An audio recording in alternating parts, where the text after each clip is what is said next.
Olá pessoal, tudo bem com vocês? O meu nome é Bruno Vilas e hoje eu vou contar para vocês um caso criminal. Se você gosta desse tipo de vídeo, eu já te convido a se inscrever no canal e ativar o sininho para não perder as notificações. Todas as terças e sextas-feiras tem vídeo novo aqui no canal. Donald Gaskins foi o assassino em série mais perverso da história da Carolina do Sul, nos Estados Unidos. Assim que sua brutalidade foi atiçada, ele não conheceu mais qualquer definição de limites. Ele torturava suas vítimas antes de tirar-lhes a vida, sendo elas homens ou mulheres. Em suas anotações para a confecção de seu livro, que mais tarde levou o título de Final Truth, escrito por Wilton Earl, Donald disse: "Eu tenho trilhado o mesmo caminho que Deus, tirando vidas e amedrontando outros. Tornei-me igual a Deus, tirando a vida de outras pessoas. Me tornei meu próprio mestre. Através do meu próprio poder, chego à minha própria redenção."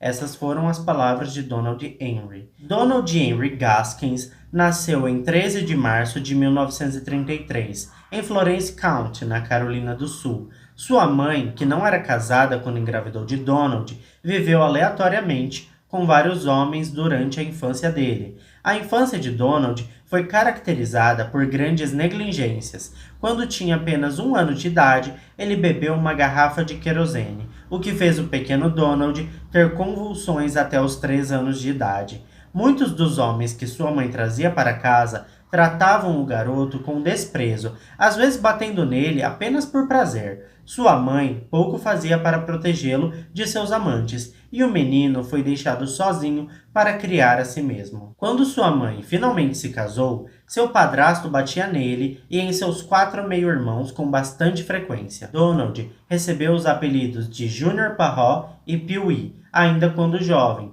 por causa de seu corpo pequeno. Quando adulto, ele tinha 1,65 m de altura e pesava aproximadamente 59 quilos. Se quando ele era adulto ele tinha essas características, já dá para imaginar o quanto ele era pequenino no tempo do colégio. Quando ele começou a frequentar a escola, a violência que ele vivenciava em casa o acompanhou até as salas de aula. Ele sofria muito bullying e brigava diariamente com os outros meninos e meninas, e era constantemente castigado pelos professores. Com quase 12 anos de idade, ele largou a escola para trabalhar com carros em um estacionamento e lava-rápido local, e também ajudou no sítio da família. Psicologicamente, Donald estava lutando contra um ódio intenso que sentia das pessoas com quem conviveu, tanto em casa quanto na comunidade e no colégio. E as mulheres estavam bem no topo dessa lista. Com 13 anos de idade, no estacionamento onde Donald começou a trabalhar por meio período, ele conheceu 2 meninos chamados Danny e Marsh, ambos com quase sua idade, e que também tinham abandonado a escola. Os 3 se uniram e se autodenominaram The Trouble Trio, em tradução livre, o trio da pesada. Os 3 juntos começaram a roubar casas no bairro,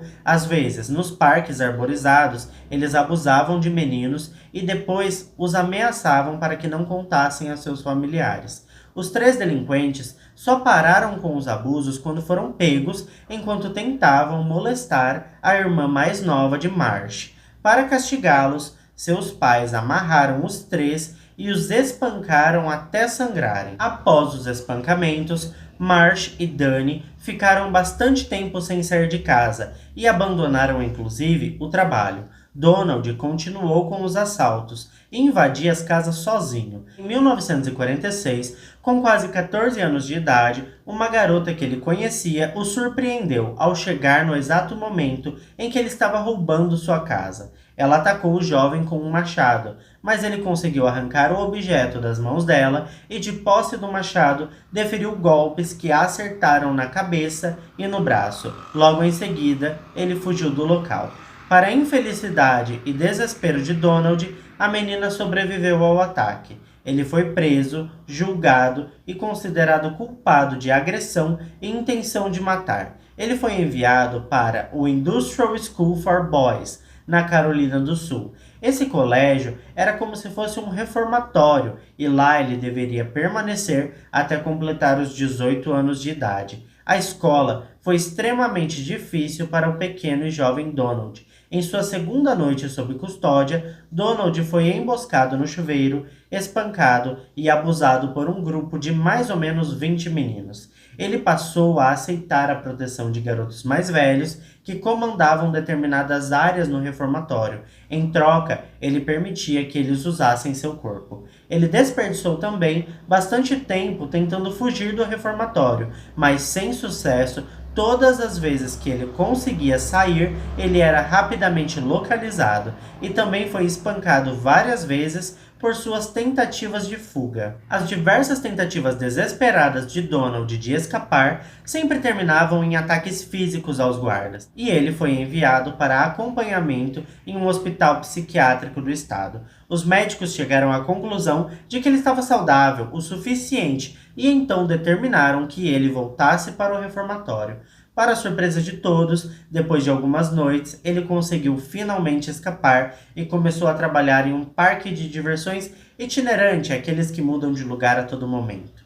E aquele parque estava na cidade naquele mês. Enquanto estava lá, ele conheceu e casou-se com uma garota de 14 anos. A pedido dela, ele tomou a decisão de se entregar à polícia e terminar sua pena no reformatório. Ela não sabia exatamente o que ele vivenciou enquanto estava interno, e fez essa sugestão para que ele cumprisse o que devia à justiça e depois disso fosse livre para que os dois pudessem ir embora, felizes e recomeçarem uma vida juntos. Após cumprir sua pena, Donald foi solto em março de 1951, em seu aniversário de 18 anos. Pouco tempo após sair do reformatório, Donald conseguiu um emprego em uma plantação de tabaco. Infelizmente, os anos no internato não serviram para ensinar coisas boas ao jovem. Muito pelo contrário, não passou muito tempo até que ele se envolvesse em confusão novamente. Ele e um colega de trabalho se envolveram com fraudes do seguro, ao colaborar com produtores de tabaco para queimar seus celeiros mediante o pagamento de uma taxa.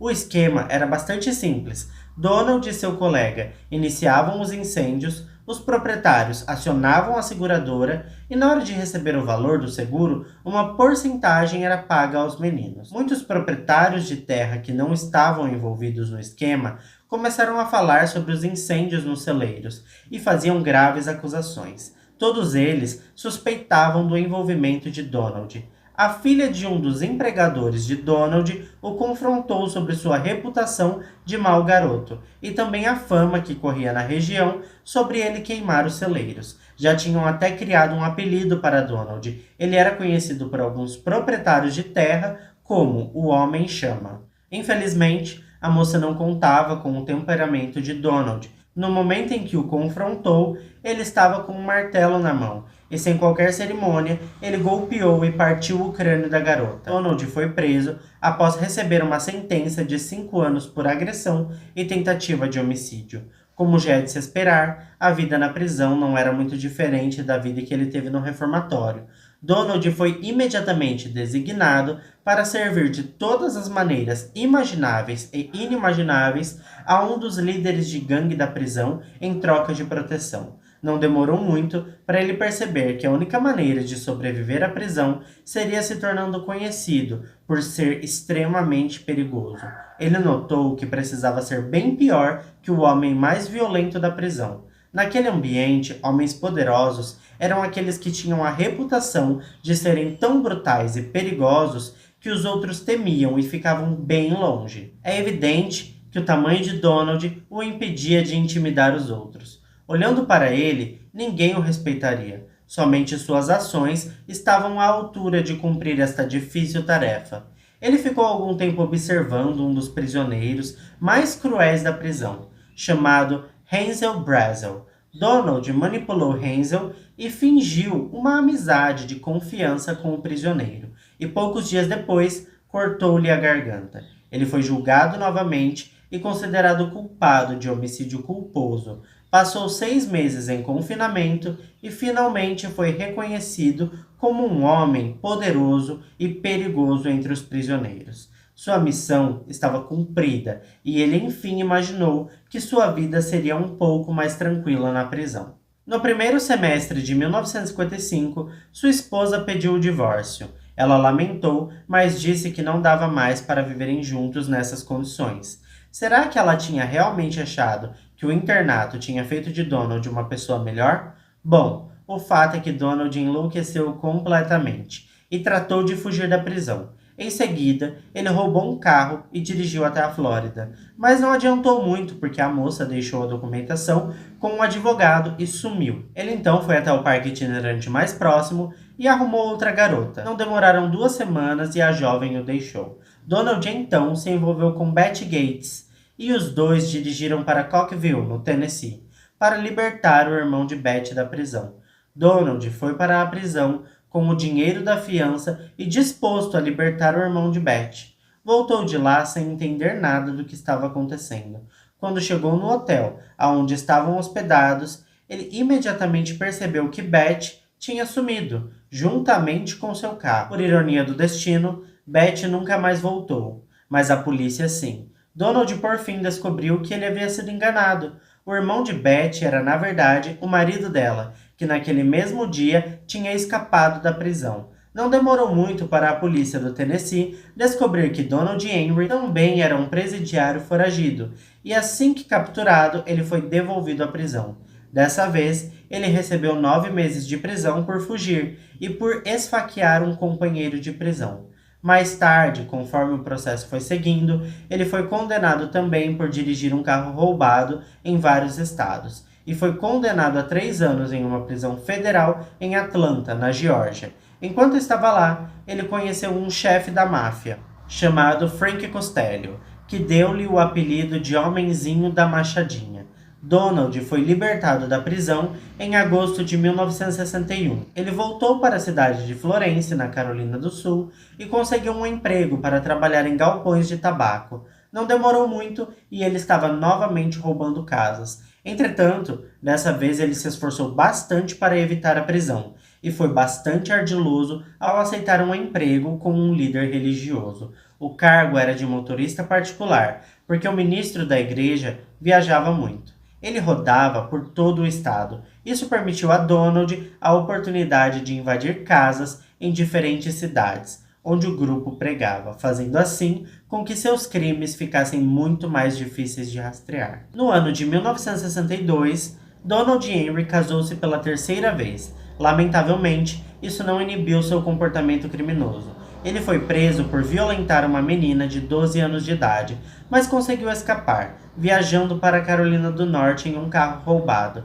Lá, ele conheceu outra jovem, de 17 anos, e levou para morar consigo. Devido aos maus tratos e à violência com que era submetida, ela denunciou Donald à polícia, e ele foi capturado imediatamente. Seu caso foi analisado pelo judiciário, e ele foi condenado novamente e recebeu mais 6 anos de reclusão na penitenciária de Colômbia, fora os anos que ainda faltava ser cumpridos das condenações anteriores. Todavia, poucos anos depois, ele foi ouvido pela Comissão de Liberdade Condicional, e em novembro de 1968 saiu liberto e jurou nunca mais voltar. Donald disse em uma entrevista que durante toda a sua vida ele teve o que descreveu como sentimentos agravados e incômodos que pareciam empurrá-lo para a atividade criminosa. Ele disse ainda que em todos os seus caminhos a violência e a morte eram sempre presentes por onde quer que ele andasse. Em setembro de 1969, quando deu uma carona a uma bela jovem, ele ficou muito irritado, porque ela riu dele quando ele fez a ela uma indecente proposta de amor. Ele bateu nela até ela ficar inconsciente, então a violentou, feriu e torturou. E então afundou seu corpo em um pântano, onde ela se afogou. Esse ato de brutalidade foi o estopim para o que viria em seguida. Na verdade, Donald sentiu-se liberto após esse ato de crueldade.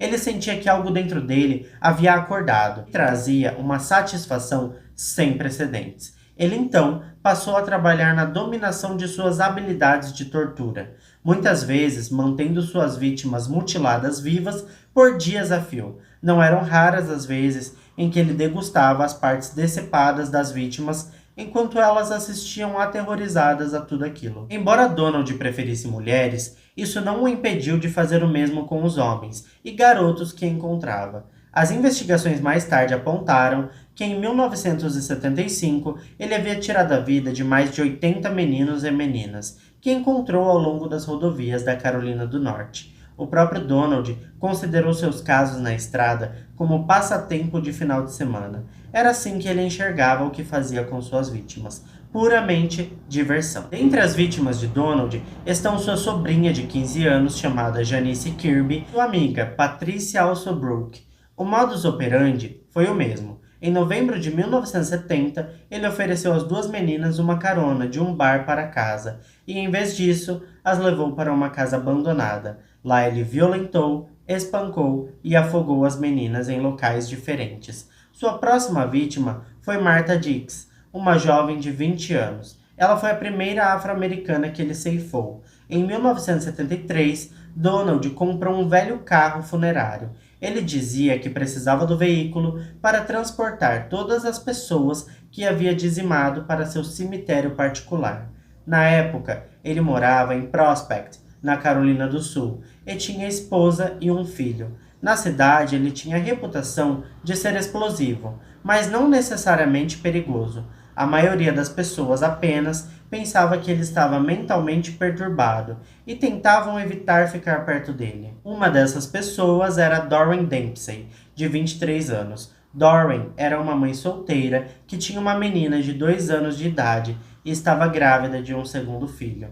Ela decidiu se mudar da cidade e aceitou uma carona de Donald até a rodoviária. Como já é de se esperar, ao invés de levá-las até a rodoviária, como prometido, Donald levou as duas para uma área arborizada, violentou e as afogou. Depois de terminar com a criança, ele enterrou as duas juntas. Em 1975, Donald estava com 42 anos de idade e também fazia 6 anos que ele estava agindo deliberadamente. Ele sempre se safava porque não envolvia ninguém em suas ações. Ele agia sempre sozinho, na estrada, e nunca deixava vítimas com vida. Não havia ninguém que pudesse testemunhar contra ele até então. No entanto, para a sorte da comunidade e azar de Donald, isso estava prestes a mudar. Naquele mesmo ano, em 1975, Donald destruiu a vida de 3 pessoas cuja van havia quebrado na rodovia. Ele precisava de ajuda para se livrar da van e contou com o suporte de um ex-presidiário chamado Walter Neely. Foi ali que as coisas começaram a dar errado para ele. Walter levou a van até a garagem de Donald e este a arrebentou para que pudesse vendê-la. Ainda naquele ano, Donald recebeu $2.000 para dar cabo de Silas Yates, um rico fazendeiro do condado de Florence. Suzanne Kipper, que por algum motivo estaria muito furiosa com o homem, contratou Donald para fazer o trabalho. John Powell e John Owens, que eram da confiança de Suzanne e cuidaram de todos os preparativos, ajudariam Donald. Donald sequestrou e abateu Silas Yates, enquanto Powell e Owens assistiam. Na sequência, os 3 enterraram o corpo. Pouquíssimo tempo depois, Gianni Nelly e seu namorado, um ex-presidiário, tentaram chantagear Donald, dizendo que tinham informações comprometedoras sobre o desaparecimento de Silas, o fazendeiro. Eles queriam $5.000 para manterem silêncio, porém eles foram rapidamente eliminados por Donald depois que concordaram em se encontrar com ele para receber a recompensa. Nesse mesmo período, Donald estava bastante atarefado, torturando e tirando a vida de outras pessoas que conhecia, de diferentes idades, inclusive crianças de 11 e 12 anos. Sem saber do histórico de violências de Donald e Henry, 2 moradores locais, por nome Johnny Knight e Dennis Bellamy, roubaram a oficina de Donald. Em poucos dias, quando descobriu a verdade, Donald tirou a vida dos 2 e os enterrou junto com os outros moradores locais que ele havia exterminado. Novamente, ele contou com a ajuda de Walter Neely para enterrar a dupla. A essa altura, fica evidente que ele considerava Walter um amigo de confiança, mas talvez ali era o começo de sua ruína. É claro que chegou um momento em que tudo começou a dar errado para Donald. Uma investigação foi aberta pela polícia local, tendo como foco diversos e estranhos desaparecimentos. Um deles, inclusive, era o de Kim Elkins, um menor de idade. A investigação sobre o desaparecimento de Kim estava levantando pistas suficientes que apontavam na direção de Donald. Em uma busca minuciosa no apartamento dele, a polícia encontrou as roupas usadas por Kim no dia de seu desaparecimento. Com isso, Donald foi processado por envolvimento e também subverter um menor de idade. Enquanto Donald aguardava julgamento, na prisão a polícia prosseguiu com as investigações e as autoridades pressionaram principalmente pessoas que tivessem passagem pela polícia. Walter Neely, aquele que Donald considerava como amigo, desmoronou com a pressão dos interrogatórios e levou as autoridades até o cemitério pessoal de Donald. Assim que começaram a sair os relatórios de identificação, foi constatado que os corpos de Sellers, Judy, Howard, Diane Neely, Johnny Knight e Dennis Bellamy, Doreen Dempsey e sua filhinha de 2 anos estavam enterrados nos túmulos. Portanto, em 27 de abril de 1976, Donald Henry e Walter Neely foram formalmente acusados de 8 assassinatos. Todas as tentativas de Donald de se mostrar como uma vítima inocente perante o júri falharam, e em 24 de maio de 1976, o júri o considerou culpado pelo assassinato de Dennis Bellamy e recomendaram como sentença a pena capital. Logo em seguida, ele confessou os 7 assassinatos adicionais, para evitar que fosse dada novamente a mesma sentença. No mês de novembro de 1976, sua sentença foi alterada para prisão perpétua, com 7 sentenças consecutivas de prisão perpétua. Isso ocorreu porque naquele momento a Suprema Corte dos Estados Unidos tinha acabado de julgar inconstitucional a pena de morte. Na prisão, ele ficou visivelmente lisonjeado com o do tratamento glorioso que recebeu de outros detentos, por causa de sua reputação indecorosa. A pena capital foi tornada legal novamente na Carolina do Sul em 1978. Mas isso não significaria nada para Donald, uma vez que ele já tivera sua sentença emitida. Todavia, poucos meses depois ele foi julgado e considerado culpado pelo assassinato do prisioneiro Rudolph Tyner. A motivação do crime teria sido dinheiro. Mais uma vez, ele recebeu uma pena de sentença capital. Em uma tentativa desesperada de escapar da cadeira elétrica, Donald começou a confessar outros assassinatos, que inclusive o tornariam o pior assassino da história da Carolina do Sul. Ele confessou ter tirado cerca de 110 vidas. Um dos crimes que ele admitiu foi o de Peggy Cutino, de 13 anos, filha de uma família influente e muito importante. Os promotores já haviam processado outro homem pelo crime, e o condenado. Os promotores alegaram que a confissão de Donald sobre o caso da garota foi simplesmente para publicidade. Sua confissão foi rejeitada pelo magistrado. Durante as últimas semanas de sua vida, Donald passou bastante tempo trabalhando com um escritor, Wilton Earl, que escreveu o livro sobre sua história, intitulado Final Truth, que foi publicado em 1993. No livro, Donald fala bastante sobre seus assassinatos e seus sentimentos de que existia algo muito incômodo dentro dele ao longo de sua vida. No dia de sua execução, Donald cortou seus pulsos na tentativa de adiar a execução. Nesta ocasião, ele não conseguiu enganar a justiça e, com os braços costurados, ele foi colocado na cadeira elétrica. Donald Henry Gaskins foi declarado morto por eletrocução a 1h05 do dia 6 de setembro de 1991. Apesar de ter confessado apenas cerca de 110 homicídios, Donald está possivelmente ligado a pelo menos 200 assassinatos. A despeito das incertezas em relação ao número exato de suas atrocidades, o que não se pode negar é que Donald Henry foi um psicopata desde muito jovem e não tinha consideração por nenhuma vida humana além da sua. Se você ficou comigo até o final desse vídeo, é porque você gostou. Então se inscreve no canal e ativa o sininho das notificações, porque assim você não perde nenhum outro vídeo que eu publicar por aqui. Todas as semanas a gente tem esse tipo de vídeo. Então ativando o sininho, o YouTube te avisa e você chega rapidinho para curtir mais um caso como esse. Bom, esse foi o vídeo de hoje. Eu fico por aqui e até o próximo vídeo.